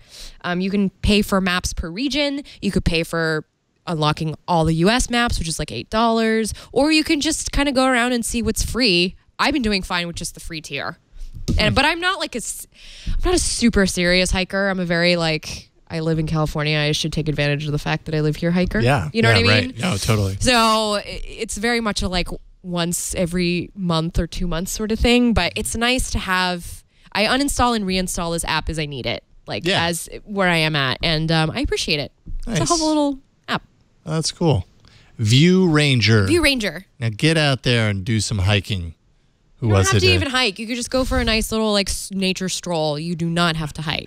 Cousin of Jaws says, if I like breathe. the outdoors, this would be awesome. I mean, I'm technically a homebody, but like I said, you live here, you pay the tax, you might as well. You might as well enjoy it. Enjoy yourself. Treat yourself enjoy what you to the pay nature for, right? that surrounds you. That is View Ranger. Excellent pick. All right, Mateo, I have your app installed. I'll go ahead and show it off if you want to talk about it. Excellent. So I'm picking an app that I believe has been in the app arena before the service and app was purchased by Microsoft, and is now called the Microsoft Launcher. So this is an Android launcher which replaces your phone's pre-installed one or the one you've been using recently. And I've been enjoying using this on some devices, particularly on my BlackBerry and the Huawei View 10. So it's fairly straightforward. You have an app drawer. It's very customizable in terms of themes and colors.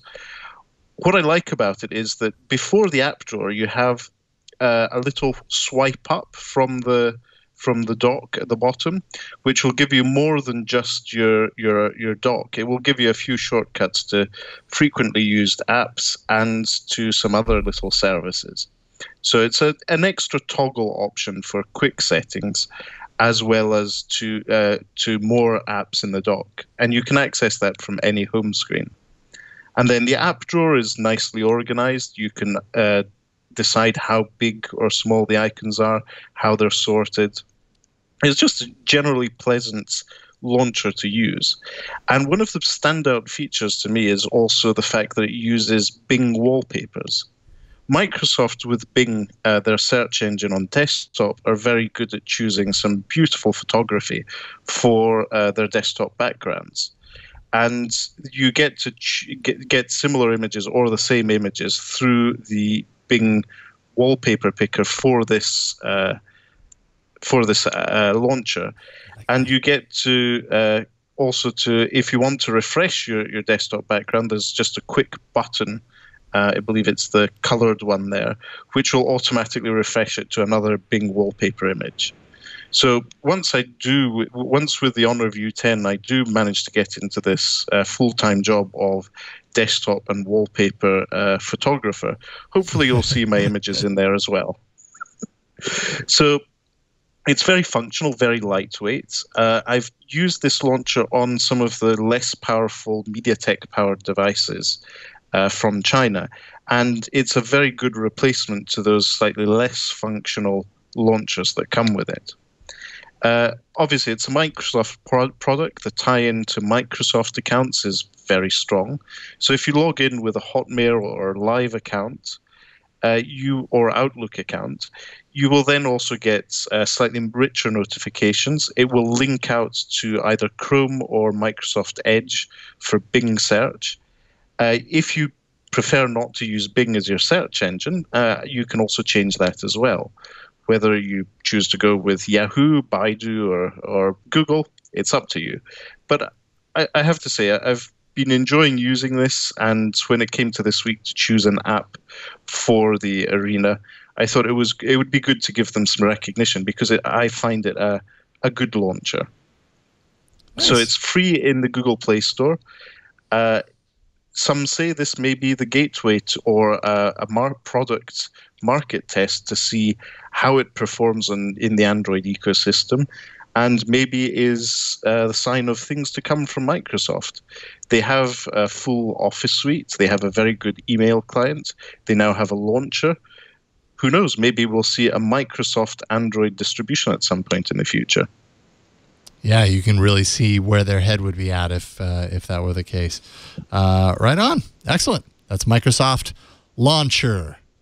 Now I need to remove Microsoft Launcher because I have to get back to my other launcher because that's where my app is installed into. I'm realizing.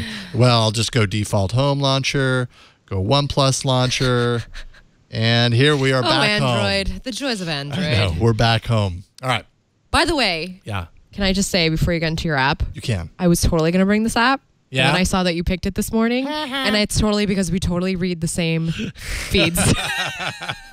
I know we all do. This all read happens the same with Ron feeds. too. And I'm like, I need to claim this. And then Jason claimed it already. Keep going. I saw it last night. I was like, I'm claiming it now. It was last night or the night before.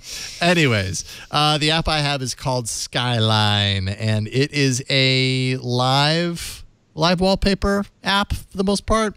We'll go ahead and jump right into it. And yeah, so Skyline live wallpaper. It's $1.99. Basically what it does is it looks for your location, your geographical location, and then downloads 3D satellite imagery to match where you happen to be, and creates a live wallpaper around it. It's early days, so there are some parts of it that are a little jumpy. Obviously, I'm scrolling around here to try and find something that looks pretty based on around the area that I'm at right now. I'll go ahead and set this as my wallpaper. You can kind of see it's the 3D version. I think it's pulling from Google Maps. It's pulling the 3D information from Google Maps. So there's a very, very slight parallax view when you tilt around. Oh, I almost wish it was a little bit more because it's almost so subtle that you hardly notice it.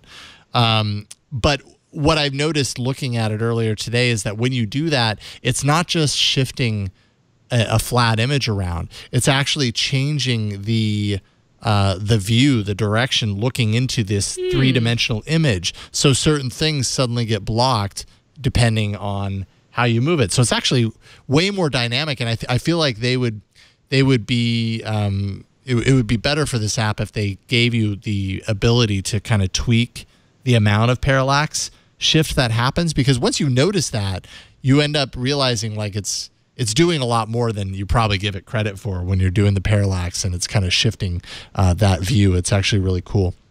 But anyways, I think their plan longer term is to have some sort of like a live feed of your location of some sort. I feel like I read that somewhere where potentially it could, ping on a regular occasion and pull information, pull a new background based on where you are now versus where you were then. Right now, you kind of have to go in specifically, and you can also go in here and actually search a location like Singapore.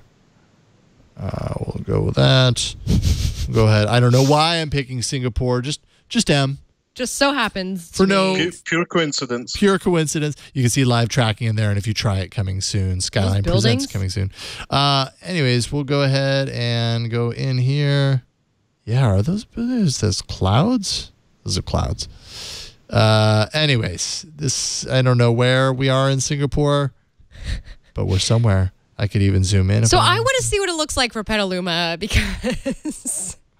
okay. Because I'm very curious to see what it... From Singapore to Petaluma, we're traveling all over the world. I'll be stopping in a few places in between, but yes, that's my I was about to itinerary say, for it sounds like Mateo's future trajectory. There's Petaluma. Oh, wow. So Okay. that's East Petaluma. That's West Petaluma. I never even saw Petaluma from an aerial view. I don't even know what it looks like. I was just curious if it'd be like, There Can we you go. see the Lagunitas brewery from there? Well, that it's would probably be- that giant building. Let's see here. That would be over here somewhere. There's a soundstage and Yeah, where is... Now we're touring Petaluma. Join us, why don't you? Somewhere over there. I mean, you think by now the Petaluma Tourism Board would Let's see here. Oh, okay. So, yeah. come on to Twitter. I don't know. Now I feel like I really need to do this, but I'm not going to because I'm suddenly Sorry getting to all of our confused. audio listeners. This Yeah, I is know. the worst audio show we have given you in a long time. And if you've stuck around this long without cursing us, we really appreciate it. And I promise that we will be more cognizant We'll next try. week. We'll always do our best, but hey, we have good days and bad days.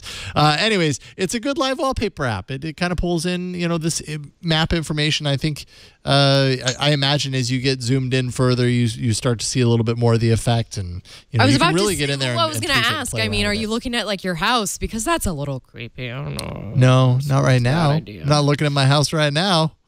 Maybe I will when I get home. Switch this to my house so that, I can take it all in. Not only am I living there, I'm looking at it every time I look at this phone. A reminder of all the hard work. Yes, exactly. And money that I keep dumping into that place. Skyline, $1.99. It's a live wallpaper app, and it's it's a cool idea. I like it a lot. It's very dynamic looking. And clearly it's had some traction Yes. in the Android blogosphere. Yep, exactly. So. That's how it works. Place your vote for your favorite app this week. Is it View Ranger, Microsoft Launcher, or Skyline? Go to twit.to/AAA poll 353, 353 episodes, twit.to/AAA poll 353, and place your vote. We'll check on it next week. Victor has the all-important vote to cast, however. If Victor knows, it could be Microsoft Launcher. Yeah, it's because of the beautiful interface. I mean, that was a nice interface, I have to say. I do like scenic wallpapers. Yeah. Bing wallpapers are great, especially really for are. the desktop. Yeah, Bing's good for that stuff. And our soon-to-be Bing wallpaper submitting photographer / artist. It's true. You should get some royalties, man. Yeah, make it happen, Mateo. Great, I will do it. It's a lifetime goal. It's a 20% project. It's either that or I can be a goat breeder in Petaluma. Well, you could. The great thing is you could do all of the above. I would love if you were. Exactly. Anyway, we'll talk about that off the air. Goat wallpapers. Mateo, coolsmartphone.com. Mateo, it's always great getting you on. What do you want to leave people with? What should they know about you right now? Well, so I'm still writing for coolsmartphone.com, but I'm writing less. Some of the people who already follow me may have noticed that I'm doing a bit more video content. So I'm working with my friend and colleague Lukasz, who is a very good cameraman, very good editor, and we've done some video reviews such as the Honor 7X one as a video review rather than a written one. So it will be on Cool Smartphone soon, but the core content will be video. So we're just trying this video craze out, just as YouTube switch off the partner feature for a lot of users, such as myself. But it's just an interesting experiment to see how it goes. So yes, coolsmartphone.com, the main place. You can follow me on Twitter @Todoleo. And if you can find my YouTube channel, feel free to subscribe. Right on, if you can find it. Yeah, I was going to say it, if you can find it. I need to work on that discoverability thing. Do a search for Matteo Doni. You'll probably find his channel. Cool Or smartphone. follow Cool Smartphone as well. Or Cool Smartphone. They have. We have our own channel. We haven't defined how we're going to be uploading content there as well. Right on. But that's something that we'll cross when we have time. Yeah, understood. Well, thank you, Matteo. And yeah, we won't have to wait much longer. We'll see you in another month. I love this. I love having you. I feel on. like Thank we you. should probably go visit Matteo soon because he's been visiting us a lot. I know. We're He flies all the way across the world just to come here and be on the show. we're the reason he we're- comes out here and then he goes back home. bad. Yeah.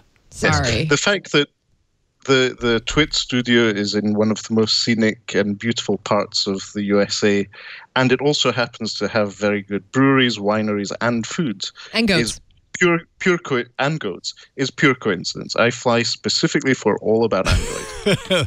That's what I like to hear. Keep telling me that. Thank you, Matteo. Always a pleasure. Well, thank you for having me. Absolutely, man. Flo, what you got going on? I'm trying right now not to sneeze through this because I was okay. getting the tickle in my nose, and that never happens to me on air. So that's weird. It's the worst. Sorry about that. You didn't, so there's nothing to be sorry about. Right now, I'm doing a lot of review stuff. I've got a couple new RoboVacs I'm testing out, Nice. which has been fun again. I just love not cleaning my house. It's great. It really is. I'm into that feature. Just for now, follow me at florenceIon.com. There is a huge update coming to my website very soon. I am working on it behind the scenes. It is because Ron kind of was like, what are you doing? All these CMSs exist. Like, you need to just choose one. So he was right. And So we're not seeing anything yet, but no, we nothing's will. new yet, but I had promised that a big update would be coming, and I'm working on that. Until then, I could really use your help, which, tell me what you're interested in. What would you like to talk about? Okay. Talk to me. You know how to find me on the internet. Because she's there. I mean, I am there. I'm almost there. You know how to find me. Twitter, Snapchat, Instagram. You know how to find me? Find I'm me the on internet. That's Facebook. where. I am not on Facebook. Stop sending me messages there. It's not happening. Excellent. All right. At OThatFlow on Twitter, I think is probably the best place to go. Yes, always. Victor, thank you very much. Appreciate it as always. Appreciate your help, man. And as far as I'm concerned, yellowgoldmusic.com, jasonhowell.net. And don't forget, or maybe it's time to remember, it's time for our yearly Twit survey. And we want to hear from you. Anything you have, anything you want to share. We want to know how you're consuming our content, how you're enjoying it, things you like, things you don't. There's a number of questions there, but really answer the things you're comfortable with. We don't give away the data. We don't sell it. It's none of that stuff. It's really just to inform us as far as how we create content that appeals to you and continue to do so. So head over to twit.tv/survey and be heard. We do this once a year, and it's just incredibly helpful to the coming year and to crafting content that you'll actually like. So thank you for that. Twit.tv/survey. But that is it for this week's show. Leave us a voicemail, 347-SHOW-AAA. Send us an email like many people did this week at AAA@twit.tv. You can find us on Twitter. We are at Android Show. We have the Arena apps list. If you go to twit.to/Android apps, you can find all the apps that we've ever featured in the Arena. Thanks to the folks that maintain that. Also, show notes and past episodes at twit.tv/AAA. You can come watch the show live. We had someone in here for a while watching live. Tickets at twit.tv. Make sure and email us and let us know so that we can put out a chair for you. And you can catch us live on the stream if that doesn't work every Tuesday starting at 5 p.m. Pacific at twit.tv/live. That's it for this week. We'll see you next week on another episode of All About Android. Bye, everybody. Goodbye, everybody. Hi, everybody.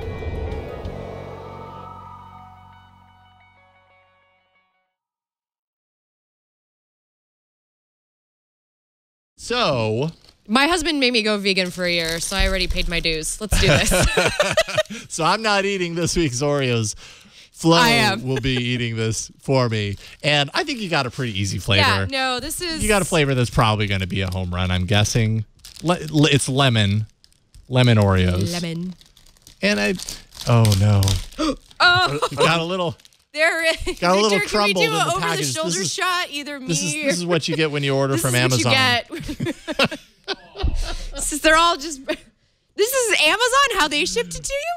Amazon. What is this? Is this why you got rid of retail stores so you could ship us stuff like this? As I said last week, I went deep ordering on Amazon. So some of this came from Amazon Fulfillment. Some of this came from third-party sellers to Amazon. This is sad. We're still trying it, though. Yeah. What? So that's the standard look, it variant doesn't of even, Oreo. like, they're all crumbled. I can't even get, like, a whole one. It's fine. That's okay. Well, how does it taste? All right. And maybe turn Mateo up in the bleed a little bit, just because It smells a little bit like a Vegas casino. You know that faint, like, lemony smell because, like, they clean it? I can still smell, even though I can't eat it, right? Yeah. Okay. So that's the standard variant of the Oreo lemon. Yes. Oh, The this lemon is variant. very familiar. I'm just not quite sure what to equip them to. Yeah. I want to say, Mateo, they remind me of like a European cookie of a sort. But I'm just not sure. Like something I've eaten like from the airport, the Munich airport or something. Not like something I've bought. And now I know I've seen yellow Oreos. Are these the same thing? Because I don't... The white part... Well, I don't know. I don't think so. I don't think the filling is lemon in the normal it's like just white cream. Oreos. It's just cream. Yeah. This is good, So though. this is different. This is Okay. really palatable. I'm going to eat the whole thing. It's palatable. They should print that So on, you print that on the wrapper. Lemon Oreos. They're palatable. You might unpalatable. think they're okay. So what, scale of 1 to 10, what would you give them? I give these a 7.5. Okay. C+, but because of their because of how they were presented, Take it I'm a away, little Bert. disappointed. And that's on Don't you, wanna- Amazon. Don't want to touch those with your hands. You might as well grab the Also, package today I with have some lemonade tongs. kombucha, so that'll round it Oh, off yeah. nicely. Yeah, wash it down. Can you drink booch still? I never do, so I'm not missing anything. There's only 6 I'm grams not a of fan sugar of in this kombucha. bottle, so I think you'd be okay. How much? 6 grams for 2 servings, or so actually 12 grams if you drink the whole thing. Maybe I will start. Maybe I'll start. Well, 12 grams is still Jonesy. quite a bit if you're trying to like keep away I'm from okay. sugar. I figure if I'm going to do it, I might as well do it right. There you go. The lemon Oreos are being passed around 7.5. I trust that I would probably give it the same. Cool. Alex's face is very... It's like Lysol. That's why I said they smell like... So Alex said it's like Lysol, and that's why I said they smell like a Vegas casino, because it always smells like they just... Yes. Yeah, they do. They smell like lemon. They don't taste like it at all. Anyway, Wow. Mateo, you didn't miss on anything. Don't worry. Neither did you, Jason. Okay, good. So, good. That's it's what fine. that's what I was hoping for.